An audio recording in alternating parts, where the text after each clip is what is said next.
Initial session, we're going to respond to a question that we get from just a whole lot of people, and throughout the year, I should add, and that is whether or not we should observe or celebrate Christmas.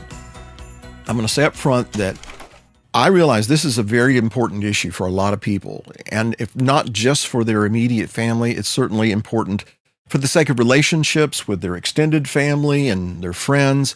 I will say that this is not going to be a teaching about the origins of Christmas or an expose on the practices that are associated with observing Christmas. I mean, anybody can do that.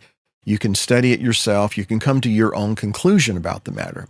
But this is to answer the specific question. Should we observe, should we celebrate Christmas as others do? Which I will suggest, in regard to customs and practices, is distinguished from acknowledging the birth of the Messiah. And so that you'll understand where I'm coming from, we'll start with this. My family does not celebrate Christmas. Jacob's Tent does not celebrate Christmas as a congregation. As a matter of fact, this year that we're taping this, December 25th, coincides with the first night of Hanukkah, and our congregation is going to be observing the Feast of Dedication, or Hanukkah. So you're never going to hear me say that I'm in favor of decorating trees with tinsel or standing under the mistletoe or telling children that Santa Claus is coming to town. But on the other hand, my family doesn't disparage those who do. If I'm out and someone says, "Merry Christmas," I don't say, "Bah humbug," or I don't observe pagan rituals such as that. If somebody says that to me, I just simply say, "Thank you." Just the other day, a bank teller asked me if I'd gotten all of my Christmas shopping done. So I replied, "Oh, I finished that a long time ago." I just didn't bother to tell her that a long time ago meant almost 30 years ago. My point is this. I personally don't spend time and energy attacking the trappings of Christmas or those who still observe this day. And the same is true when it comes to teaching the congregation. I don't dedicate messages to why we don't do Christmas. And at this time of year, the subject comes up. Nevertheless, we simply go on with what we normally do, understanding, that the rest of the world is busy preparing for what is, for a lot of people, the highlight of their year.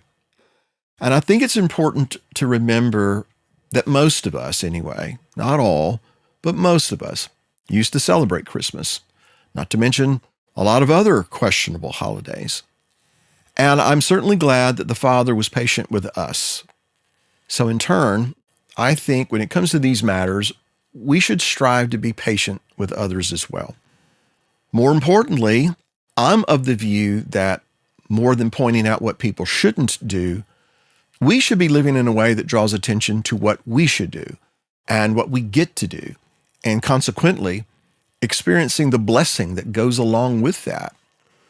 Frankly, folks, if all we have is, or if all we ever do is harp on the evils of Christmas and Easter and eating pork, things that I don't do, but if all we're doing is just talking about those kinds of things, then I would suggest that we really haven't matured nearly as much as we should. In other words, there is so much more to our way of life than just identifying what's wrong with other people's lives. And on that note, whether the issue is holidays or food or whatever, I'm not going to tell anyone what they should do or how they should do it. That's not really my job. My job is to share the good news with others and to walk out God's instructions as best I know how, as He gives me the wisdom to do it. My job, our job, is to present an example, hopefully a good example, of what God is calling us to be and what God is calling us to do. It's left to the individual to walk out their own salvation with fear and trembling.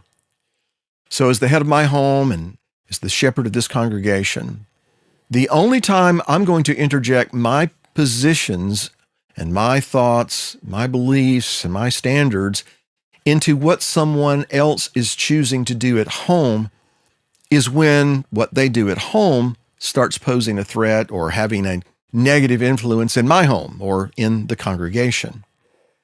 And so again, I want everyone to better understand where I'm coming from on this issue as a person, as an individual, and yes, by extension, as a pastor. Now, getting back to the question of whether we should observe Christmas. Years ago, actually decades ago now, and for a lot of different reasons, our family decided to stop observing Christmas as a holiday. We don't put up trees. We don't put up holly wreaths and all those kinds of things. We don't tell the grandkids that Santa Claus is flying around in a sleigh bringing presents to everyone not on his naughty list. Now, at the risk of inciting some, there are some traditions that are associated with Christmas that I don't object to. Specifically, there are songs that celebrate the birth of the Messiah, songs categorized as Christmas songs, but songs I really enjoy. In fact, from time to time at Jacob's Tent, usually during Sukkot, we'll sing some of these songs. For example, the song that contains the refrain, "Come, let us adore him." I don't think there's anything wrong with that. Here's another tradition that I don't really take issue with: having a meal with family. In fact, over the years, I've had, I don't know how many people who don't observe Christmas ask me if it was wrong for them to go to their parents' house or to their children's house or to their in-laws' house in order to break bread with them. And I've always told them that, because this is how I believe. If it were me, depending on the situation and depending on what would be expected of me, I would probably go. I wouldn't participate in all the other trappings like gift exchanges and all those kinds of things. But for the sake of relationship, something the Messiah always placed a premium on, I would go, I would share a meal with them with this caveat. I would avoid the Christmas ham and I'd go for the turkey. I realize that there are some people who are watching this who are going to adamantly disagree with me on this issue, but on that part of it, you'll just have to disagree. As far as I understand, or how I understand the scripture and the ways of the Messiah, the weightier matter in this particular scenario is doing what is right, not necessarily proving that I am right. Too many unnecessary estrangements are the result, not of doing right, but because someone insisted they were right and the other was wrong. And if you want Bible to back up this position, I just want you to consider that the Messiah would sometimes associate with harlots and with tax collectors.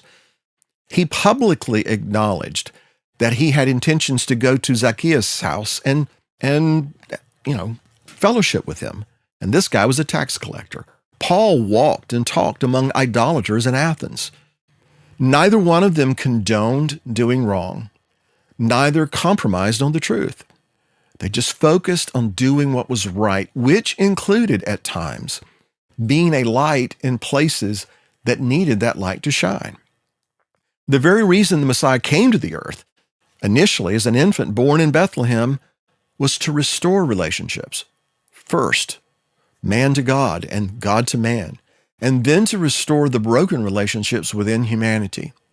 More specifically, as Paul rightly points out, Messiah was born to minister reconciliation, to bring those who are estranged from one another to the same table, in a manner of speaking.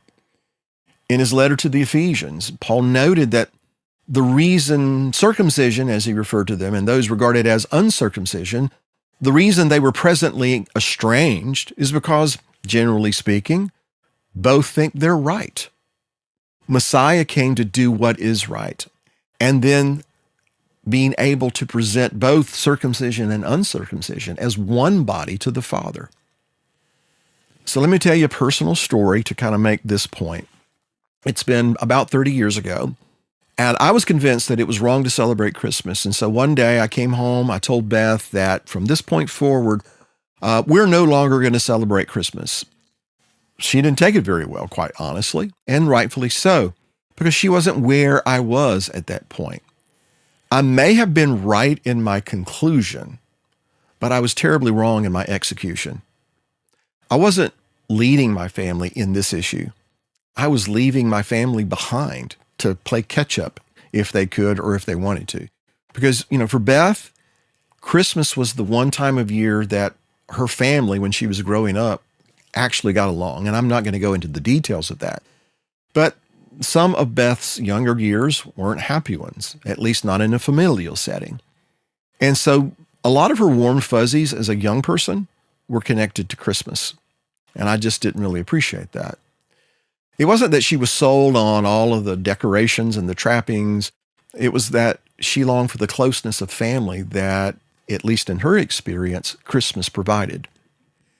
And so, by the way, I should point out that many, many, many years ago, Beth determined to find out on her own whether or not Christmas was something that we should honor. And she studied, she prayed, and she came to the conclusion that I did. And so then as a family, we didn't celebrate Christmas anymore. We didn't acknowledge that particular day as being sacred. Now, initially, it created a little bit of a pushback from some family, not all. And the pushback we got wasn't really enough to create a chasm in our relationships. In fact, we worked very hard to make certain that it would not. And so then my point is, if we're not careful, our zeal for something can provoke us to be completely wrong in how we go about trying to do right. And so I think we need to strive to avoid that kind of a situation. Remember, there are a lot of good and decent people who genuinely love God, who still celebrate Christmas, and we should keep that in mind, even though we may strongly disagree. In short, we need to be those who bring light to others. We need to be those who are a light to others, not a blight to others. And many of these truly good folks are just as convinced that Christmas marks the birth of Messiah as you and I are that it does not. Well, Bill, don't they know that the origins of Christmas are steeped in the pagan festival of Saturnalia? Maybe they do. I don't know. Maybe not. Well, but then there's the argument on the other side that some present that says Saturnalia was not as widely celebrated as we imagine until the 2nd and 3rd century AD. In other words, long after some early Christians landed on December 25th as the birth of the Messiah. Now, I want to be very clear about this. Don't hear what I'm not saying. I'm not promoting that argument. I have issues with it, frankly. However, I am trying to point out that for every argument against the celebration of Christmas, someone can offer a rebuttal with their reasons why they should celebrate Christmas. In other words, this has been and it will continue to be a contentious issue, one of many if we stop and think about it. But instead of arguing with family and friends, I choose to do what I believe to be right in the hopes that it will provoke interest, it might lead to meaningful conversation, and hopefully it'll promote relationships, better relationships. But Bill, there is nowhere in Scripture that we are commanded to celebrate the Messiah's birth, and that is absolutely true. But for that matter, Scripture doesn't command us to celebrate Hanukkah or Purim. And frankly, there are people who get their nose out of joint that some of us do observe those things. But while there is no command to celebrate Yeshua's birth, there is a fair amount of Scripture dedicated to the events leading up to his birth and the events that occurred when he was born. So obviously, it was considered important for us to know these things. And I believe primarily because his birth was the fulfillment of prophecy.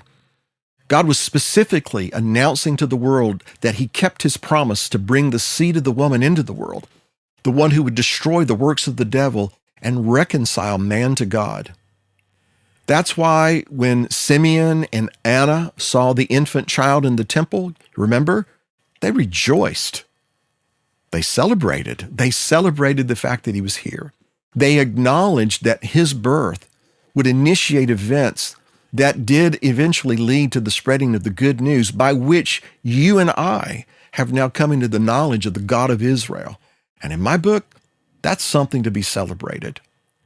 Now, on that note, I personally believe that Sukkot is the time of the year Messiah came into the world, which is all the more reason to observe this and all the other appointed times. And for the record, if Yeshua was born during Sukkot, and I believe he was, then it's possible that Mary may, I want to underscore that word, may have conceived during Hanukkah, which is typically in December. At the end of the day, when he was born is not nearly as important as the fact that he was born, or shall I say, he came into the world, and he came into the world to save his people, including me and including you. And for that, I'm grateful. Not only that, if people are more inclined to hear that message at this time of year, why wouldn't we be more inclined to share the good news? share what we understand, and in love and with patience. Why wouldn't we be committed to doing that, as opposed to be those who go out and point out everything that they're doing is wrong? Think of it this way. Paul used the Athenians' desire to acknowledge the unknown God as an opportunity to introduce them to the one true God, the God of Israel. And his encounter with them wasn't one in which he felt compelled to point out how and why they were wrong. Instead, he pointed them to the one who is the author of right and wrong. Now, is there a time and a place to point out people's errors? Yes, there is. But only after we've removed the log from our eye. And sometimes that log is religious arrogance, plain and simple. So then, to be clear, there will be no evergreen trees decorated with tinsel in our house. There will be no mistletoe or mountains of gift wrapping strewn throughout the living room, although there may be some eggnog. Also, I'm not going to encourage others to do these things, in part because of the connections that some of these customs have to questionable practices, and that's being rather conservative. But if I feel strongly that I should not, then why would I encourage someone else to do those things? But at the same time, I'm not going to discourage people who desire to do it. That's not my job. I'm not going to disparage people who are still in a place I once was. I will not condemn someone for something when God is well able to bring them to the place he wants them to be, because that's what he did for me, and that's what he did for you. And so given the opportunity, I want to be a positive influence, not a nagging reminder of why I'm right and you're wrong. I want to be an inspiration to others in every season, not just this one. And in every way I know how to provoke people to draw closer to our Father and to foster reconciliation where it's possible, and sometimes it's not.